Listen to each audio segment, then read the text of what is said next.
Hey guys, how's it going? My name is Thamriyell. Welcome everybody to 9 hours, 9 persons, 9 doors.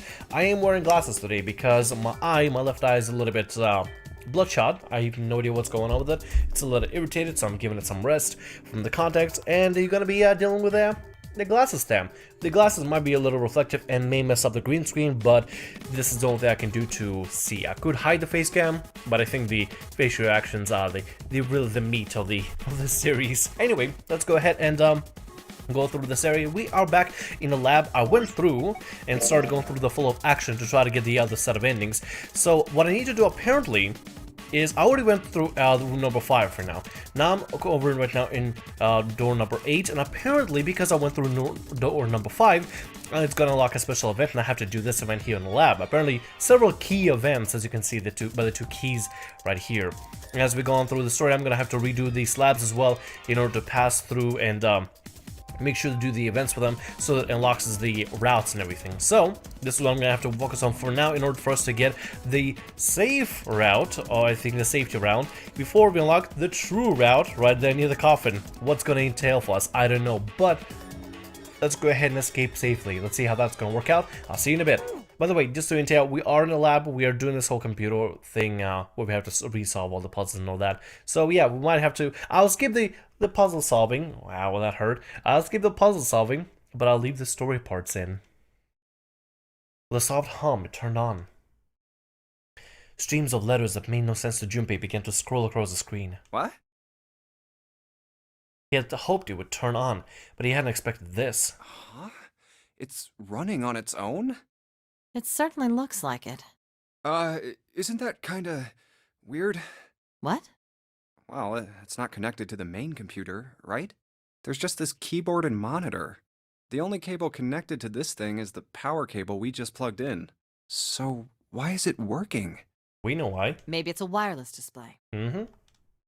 Clearly, this was a reasonable explanation to Lotus. And by the way, if we have a wireless, if there is a technology to make wireless displays, yes, please, let's do so. Will help so much with cable management. A wireless display? Yes, it connects to your computer wirelessly, hence the name. Have you been living in a cave, Junpei? He most certainly had not, but... Is that normal? Yes, at least where I worked. Oh. Oh, it stopped. Pass with a colon. Looks like we need to enter a password. Again? There must be a hint around here somewhere. Could you go take a look? Yeah, I'm on it. What are you going to do? I'll see if I can do something about this on my own. On your own? That's what Lotus's history comes to display. Something we have seen before, but very, very questionable about, like, what is exactly, like, the origin of how she ended up being so good at computers. Yep, on my own. Lotus? Lotus pulled over to the nearest chair and dropped herself down onto it, in front of the keyboard. For a second, she stared at the screen. She kneaded her hands, knuckles popping, and twisted her back left and right.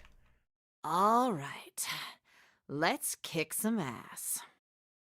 Lotus smiled to herself and rubbed her hands together in anticipation. Then, before Junpei had time to blink, she was tapping at incredible speed. The click-clacking the keys ran together like machine gun fire. Wait, what? Junpei was, for once, at a loss for words. Didn't expect that, did you?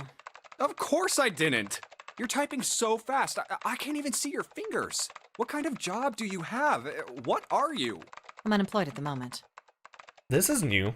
This is new. I used to work for a cybersecurity firm, but I quit. This is new. Okay, this is where things are getting new here. Why? Lotus blinked. Huh? Oh, it was just something. No, don't be telling us something. You gotta tell us a little bit more about this girl. She stopped tapping for a moment, and her face fell. I see. This was not an avenue of questioning to be pursued, Junpei realized, and quickly shut his mouth. Hopefully we get to find out about it. I want to know a little bit more about her, and how she's so good at computers, what kind of security firm she worked at, why did she quit, as well about her kid. We still have not learned much about her kid. I hope that gets answered. Please don't let this game be one of those games where questions don't get answered. Lotus's fingers began to move again, and in a few seconds she was back up to speed. As she typed, more letters and symbols that meant nothing to Junpei began to pour across the screen. Oh, what are you doing now? I'm going to try and brute force it. Brute what? A brute force attack is... Well, the short version is that I just attack the thing head on. The long version? Without looking up and slowing down, she began to explain. A brute force attack is one of the simplest ways to break a cipher. It checks every possible combination until it finds the right one. For a complex cipher, it can take a very long time. I'm writing a program that would run an attack like that on its own. It's not the most elegant solution, certainly. But given the circumstances, there isn't much else I can do. Even as she talked, her fingers never slowed or missed a key. Junpei couldn't help but feel a little odd. Oh, but back to what we were talking about earlier. What were we talking about? The wireless display? It's kind of strange if you think about it, isn't it?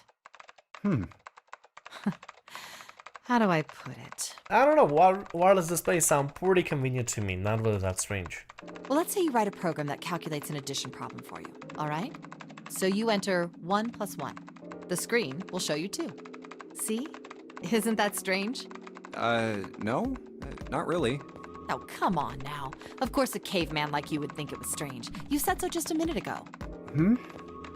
You're just not getting it, are you? Who calculated 1 + 1? The main computer, right? You said it connected to the monitor wirelessly. Yeah, but someone who grew up in a cave wouldn't know that, right? They'd probably think that this thing here, the monitor, is doing the calculating. And once they've decided that, they'll start examining this monitor. They might poke the screen or something. Ah, I see the color changes when I press it here. Then they might investigate the hardware on the inside. Oh, I see. So this wire supplies the power. Eventually, they might even cut the wires. Ah, yes. Just as I expected. When this wire is cut, no results appear. I mean, you'd have to be really computer literate to do any of that. Therefore, it must be this device which does the calculations. Oh. But the truth is that, just like you said, the computer is doing the calculating. But these cave people wouldn't know that, because they have no idea that the monitor and the computer are connected wirelessly. Yeah, I mean, if you were computer literate, yeah, I guess you would. I guess that would be factual. There's a reason why she's telling us this, though. There's always a reason why any of these characters tell us these kind of things, especially when we went through the original Coffin ending, right? When we went through the original Coffin ending, we learned a lot about the different molecules changing on their own, and about Alice all ice as well, and kind of how everything ends up to this. So this has got to be really important here. Let us continue to type. Junpei scratches his head. So, what are you trying to say? Nothing, really. It's just, I thought maybe, what if the relationship between human beings and our brains is like that? Huh? Well, let's say you stick a bunch of electrodes into parts of the brain. A scientist examining the signals they send out might say, interesting. So stimulating this part of the brain causes the person to see colors. That must mean this neuron cluster controls that function. Okay, let's see what happens when I cut out this part. Ah, just what I thought. Cutting off this part causes that function to cease. Therefore, human thought processes must occur in the human brain. See? Doesn't it sound the same? A little bit. But I believe the reason we're able to see colors is because of our eyes and how our eyes perceive light, I would think. That's why I'm able to see, right now I'm looking at the webcam, why my shirt is so maroon. My glasses are reflecting a little bit of bright and white. The green screen color is green, except y'all can't see, it's see-through for y'all, but for me it's green. The webcam has two little lights on the side that are blue. The little recording icon that I have for my recording software indicates a green circle in a gray square, showing that it's actually on and recording. That the colors of the menu and the novel screen are blue. Well, that's because of pixelation and colors at the same time. I don't know this kind of things. Maybe the brain is just an output device, like this monitor.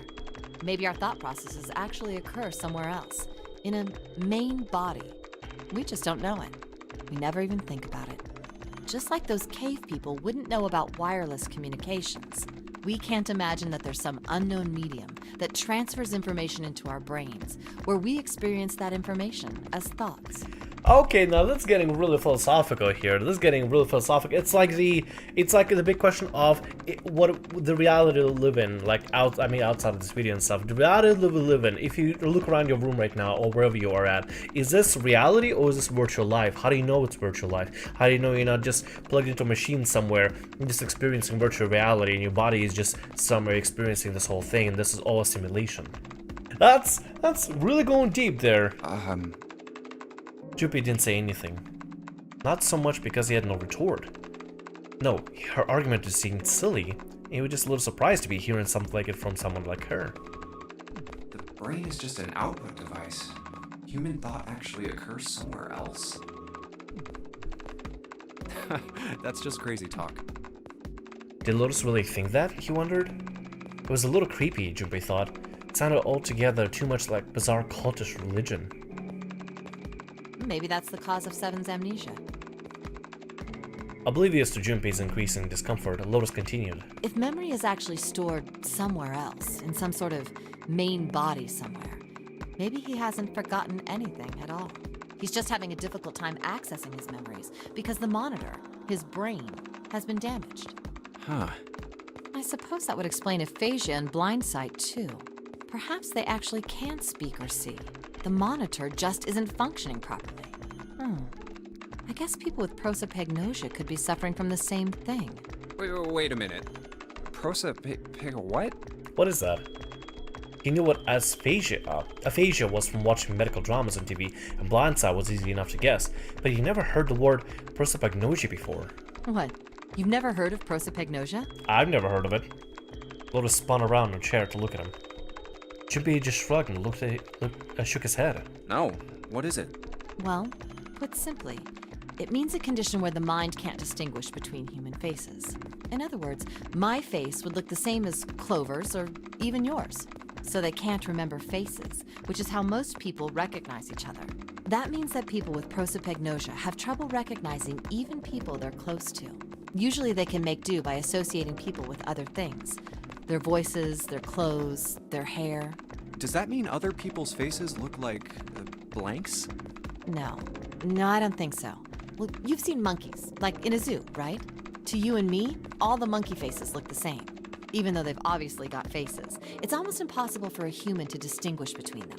The zoo staff that works with them would learn to identify different monkeys eventually, but you or I couldn't unless one had a scar or something else to set it apart. Well, that's how people would be to someone with prosopagnosia. Prosopagnosia. Huh. I didn't even know that kind of thing existed. Neither did I. We're all learning here. Junpei did his best to act as though the entire lecture hadn't gone entirely over his head. And, what were we talking about? The idea that your brain is just an output device, like a monitor. Are you serious about that stuff? Not really. I was just kidding for about half of it. What about the other half? Well, I guess I was just adulting. Not funny.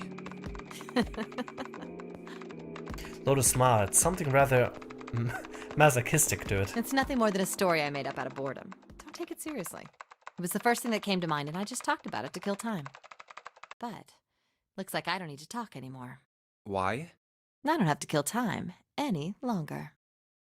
As she spoke, Lotus raised her right arm high and brought it down on the enter key. Oh, then you finished that brute whatever thing? I certainly did. And let's see what we got.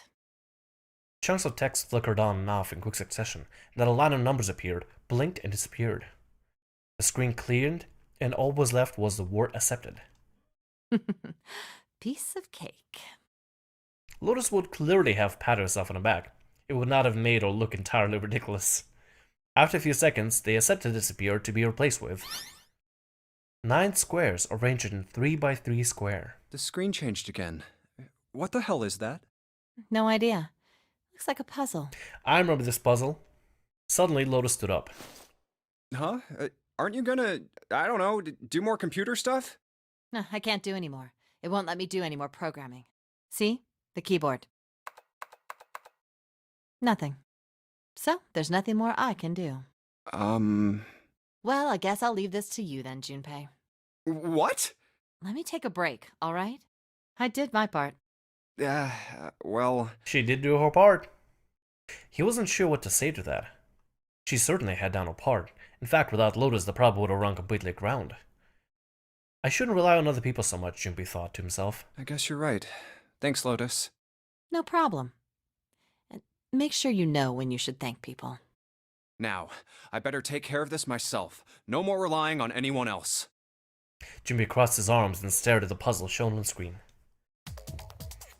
Yay, and now we get to solve this puzzle again. I'm gonna be right back. I'm gonna keep going here to try to solve the puzzles until another set of dialogues comes out to hopefully introduce us more to the story, and we'll see how it goes. We'll see how it goes here. I wanted to ask you something. And new events happening. Clover wants to ask about something. Hmm?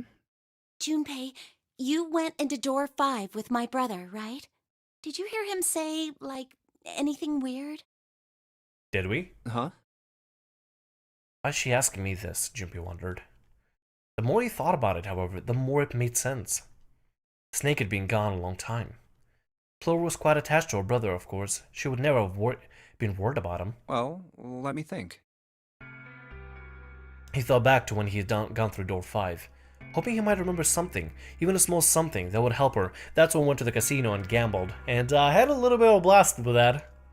However... Sorry, Clover. I can't really think of anything. I mean, he did mention that his hearing exceeds that of a regular person, or something like that, but that's about it. Okay. Clover's words were barely audible. She nodded vaguely to Junpei and turned to walk away. Hey, wait a minute. Hmm?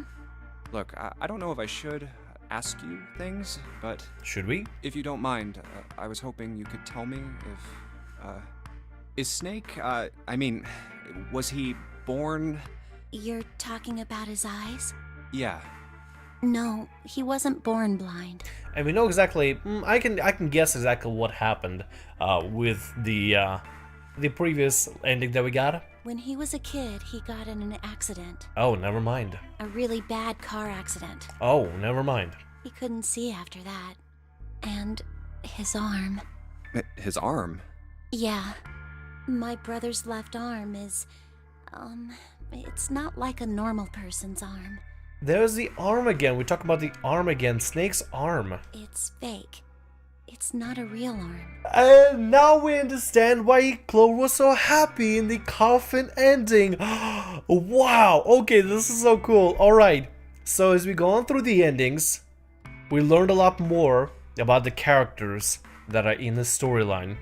This is cool. This is cool. We now learned that the reason she was happy about her brother, about seeing the arm and the bone sticking out from her brother's arm in coffin ending, was because the arm is fake in this ending. That is awesome. The accident hurt him really bad. To save him, they had to cut off his arm. That's unfortunate. I did guess that he might have had a prosthetic arm, but that's pretty unfortunate. Oh. Is that all you wanted to ask me? Talking about her brother had clearly taken a great deal out of Clover. Junpei nodded. Look, I'm sorry for making you talk about all that painful stuff. It's not that. Clover only shook her head and walked off down the stairs.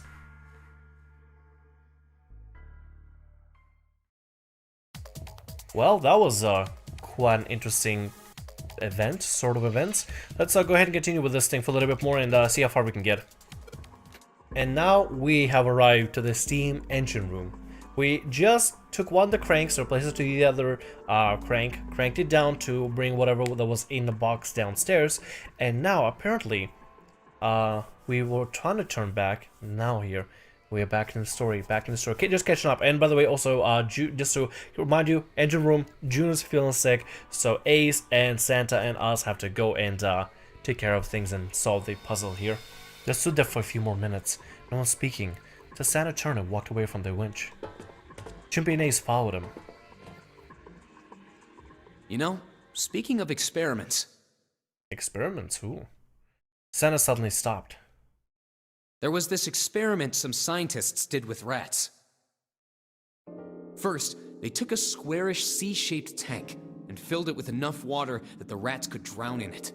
The tank has 2 exits. Just to make it easy, we'll call one A and the other B. Okay. I wonder... Ooh.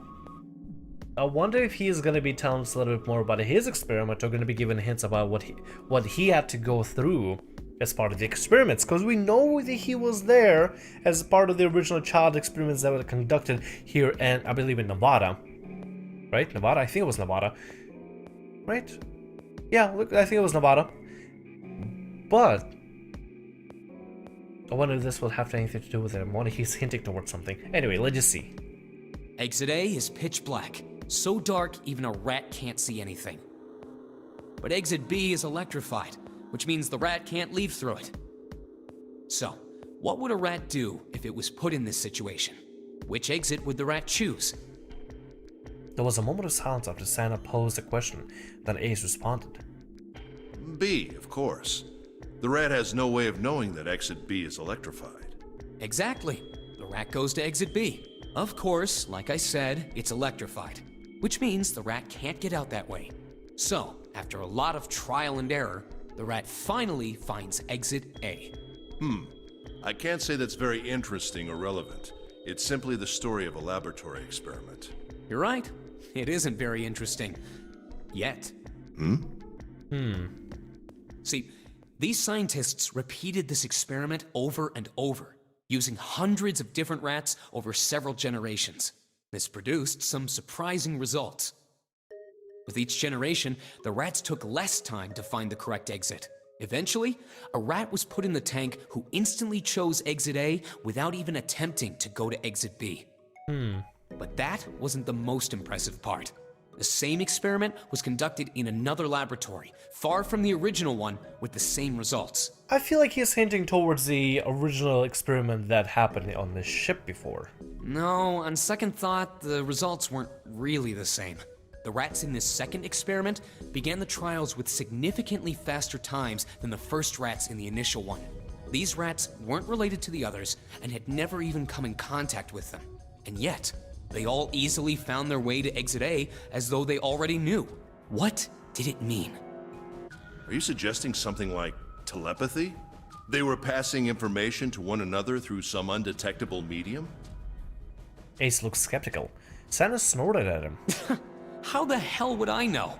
I'm not any kind of scientist. I don't know what made him do that. But I do know that story's true. And if you've got another explanation, I'd sure love to hear it. Wait, is that why the scientists in the original experiment, the original kids experiment, is that what they were trying to do? They were trying to replicate the same kind of instance?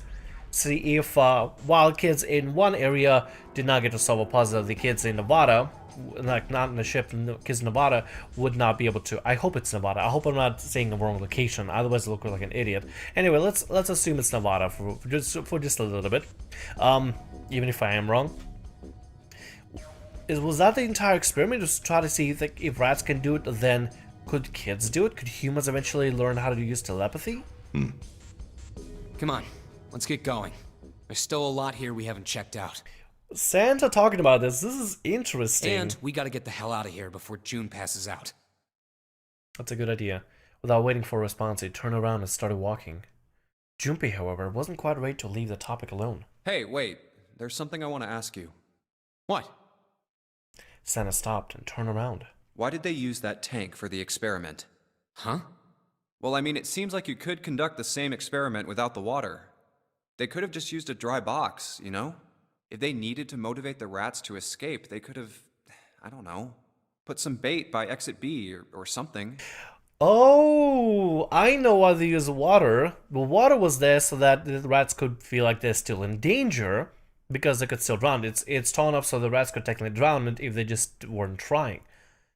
And that's the same experiment that's happening now, and happened before with the kids. We learned about it. They were put in danger on purpose to try to see if they can influence, introduce a stimulant of danger and stimulant of risk of death, and harming yourself and being harmed by something, in order to speed up the process of telepathy and possibly have that be as a trigger. Because apparently it generates some sort. I think it generates some sort of a chemical, a chemical that forces people to try to go into like survival instinct. I think that's how it was described. But it caused something to happen, which apparently was trying to stimulate this process of telepathy. I mean, do they really have to make it so the rats can drown? Santa gave a grin back bark of a laugh. You know, the word emergency comes from the same root as the word emerge. You ever think about that? Huh? Well, an emergency is something urgent, often something dangerous. And to emerge means to sort of come out, or appear, or rise out of something else. So what's going to emerge in an emergency? Inspiration. Inspiration? Yeah. Think about it. When the chips are down, either you crack or your mind focuses and pulls up what you need. So in an emergency, your real potential emerges. Is that what you're saying? Wow, that's kind of messed up. Yeah.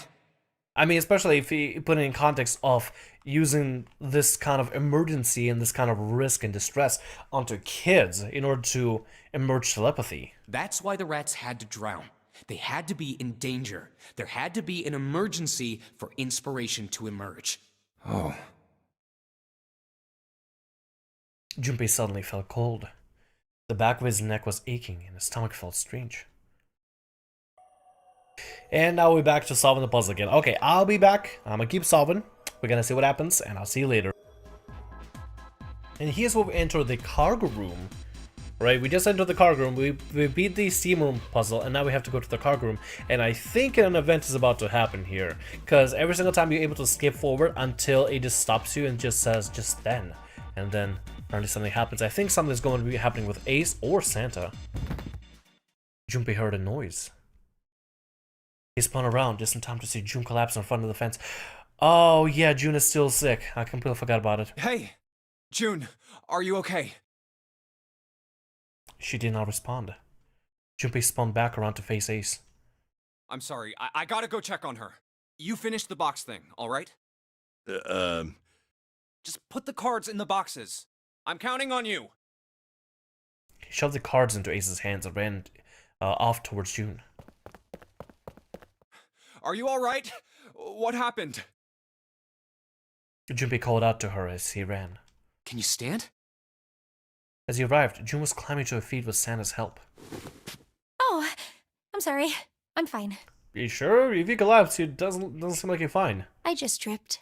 Don't give me that. Now is not the time. But it's true. I tripped over a box. Oh. Just let me see for a sec. June put his palm on her forehead. Huh. You're still warm. Her temperature was much the same as it's been the last time he checked. She wasn't hot like she'd been before, but she was still warm. Her fever wasn't completely gone. I saw her fall.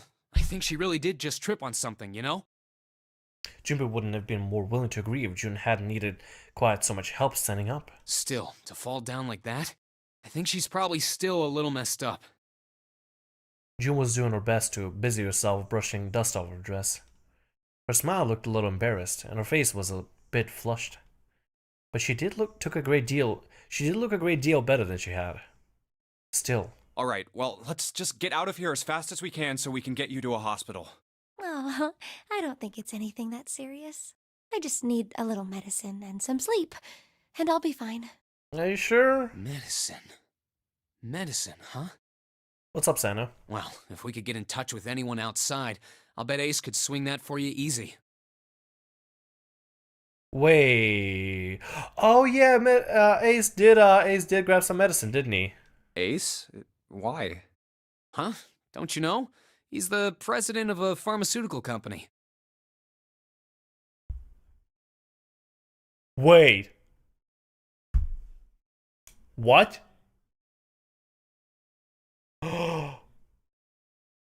Wait. Wait.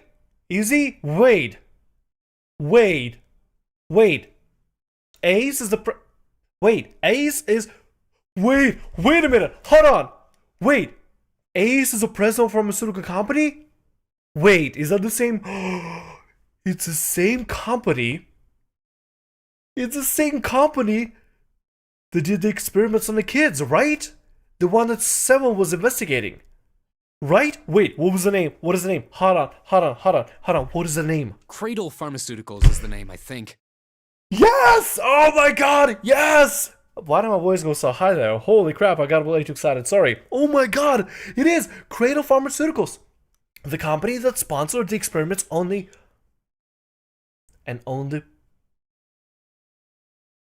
It is.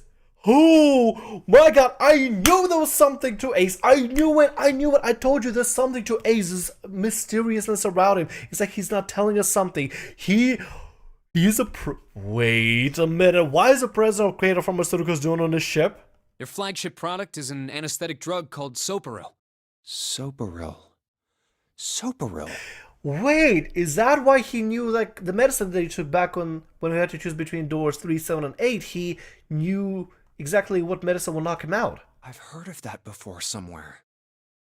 Junpei couldn't shake his feeling that he had heard about Soparil before. Santa continued. Soparil. It's an anesthetic that's a gas at room temperature. A lot like how nitrous oxide is. That reminds me of Danganronpa so much. Anesthetic, that's a gas at a room temperature. We had something similar in Danganronpa 2, where it was a poison that turns to a gas at a room temperature that actually was part of a killing game. Well, not part of the killing game. Well, I guess it is. It was a game to somebody. Oh, Jesus Christ.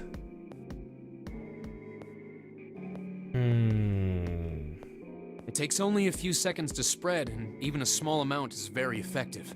A bunch of countries quickly accepted it for widespread use within their police and military forces. It was an effective crowd suppressant and room clearer. It was practical, ethical, and the humane nature of it made it the ideal drug. Wait a minute. Wait a minute. Put a little love in it. If this... Wait, is Soparil the drug... Soparil must have been the drug that made us all pass out and get here, right? Soparil must have been... So... Zero... has to be... a member of Creator Pharmaceuticals. I don't want to say it's Ace exactly 100%, but... if this is the same drug that was used to make us all pass out to drag us here on the ship, this is rather important. This is rather important. It's rather important to follow this. Oh my god, this is blowing my mind. It's been around for about 6 years. They developed it from the extracts of several different roots. It became popular almost as soon as it was made public, with many governments placing large orders. Demand for Soparil skyrocketed, and of course that meant Cradle Pharmaceuticals stock did too. Why do you know all of this? Sandra's information was interesting, but Junpei couldn't help but feel a little suspicious. Sandra's reply was blunt and simple. I heard it from the old man himself. From Ace? When? By the number 4 door at the central stairway, when we were searching the second-class room. Remember how Snake, 7, and you went to door 5? It was back then. Oh. I asked him what he did for a living, and he said he ran his own company. After that, we just started talking, and I guess it just came up, you know? Huh. Are you worried about something? No, nothing.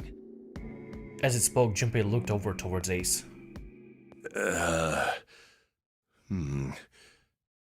He seemed to be having difficulty with the 9 boxes. What the hell is he doing?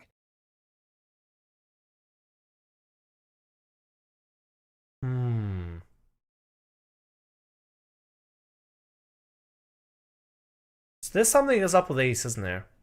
There's something up with Ace, which also makes me partially think that maybe he's unable to do the things that he does. Like, let's say, for example, we did say, oh, Ace is 0 because he has the drug and he's a president of Creator Pharmaceuticals. I highly don't think he could be 0. Because even, I mean, either he's trying to pretend he's having trouble with this thing, with the puzzle boxes, or he's actually having a hard time distinguishing numbers. Turn back to June Santa. No, he did the math before, so he had no hard time distinguishing between numbers. June, don't push yourself, alright? Yes. Santa, could you take care of her? I'll go check on Ace. Looks like he's having trouble. Sure. He gave them both a short nod, turned and headed towards Ace. What's up with Ace, though? What are you doing? Ace's back was to him as Junpei approached. The older man turned around to look at him. His face was pale and covered in sweat. What happened? Nothing. My vision has gotten rather blurry, I think, because of fatigue. I can't see very well at the moment. What can't you see well?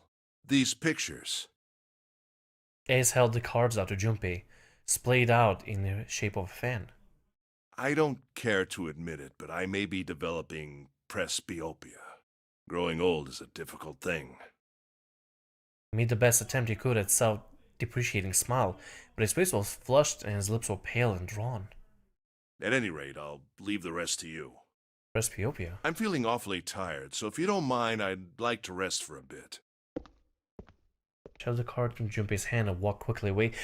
Wait a minute. Wait a minute. Remember how we talked to... I remember we had a conversation with Lotus about the... I forgot already what the disease was, or the condition was. I don't want to call it disease, I don't know much about it. But the condition, where you couldn't recognize faces. Does Ace have the same thing? Maybe? Is that why he's not able to tell which cards are which? Because it just has faces, not numbers? Junpei looked at him quizzically. How could simply looking at cards have tired him out? Junpei looked down at the cards in his hands. All of the pictures were quite clear, and each person is easily recognizable. Was Ace's vision truly so bad? But if it wasn't, what had made him so uncomfortable? That was when Junpei remembered when he heard from Lotus much earlier. Yeah! Prosopagnosia. Prosopagnosia, that's what it is. Well, put simply, it means a condition where the mind can't distinguish between human faces. Maybe Ace has that? In other words, my face would look the same as Clover's or even yours. So they can't remember faces, which is how most people recognize each other. That means that people with prosopagnosia have trouble recognizing even people they're close to. Maybe he's got prosopagnosia? Junpei took another look at Ace. He sat at the base of the stairs, looking quite depressed. Well, he looks depressed enough to have it. If he really did have prosopagnosia, there was no doubt he was depressed and painful. It was a depressing and painful experience. Still, Junpei didn't feel like patting him on the shoulder and telling him everything would be alright would help much. Still, Junpei felt perhaps it was best he kept Ace's condition to himself, at least for the time being. Oh well. Doing his best to clear his mind for the task at hand, he turned back towards the boxes. Time to solve the 9 boxes puzzle. 9 cards with pictures, and 9 boxes. Junpei stared at them for a moment, and then began. Ace's card is in box 1, Snake's is in number 2. I just need to do the same for the rest. And finally, the 9th man's card into box 9. All 9 boxes' lids popped open at once. Yeah! Oh, they opened! He peered inside. What the? In each box was a single pin. 9 pins? I remember this puzzle. This was the most annoying puzzle ever. They looked a little like sewing pins, but much thicker. I guess I'll take them with me. Junpei collected them all quickly and shoved them into his pocket. I remember these 9 pins. They were really obnoxious to deal with. And then there was the oh god, the box puzzle.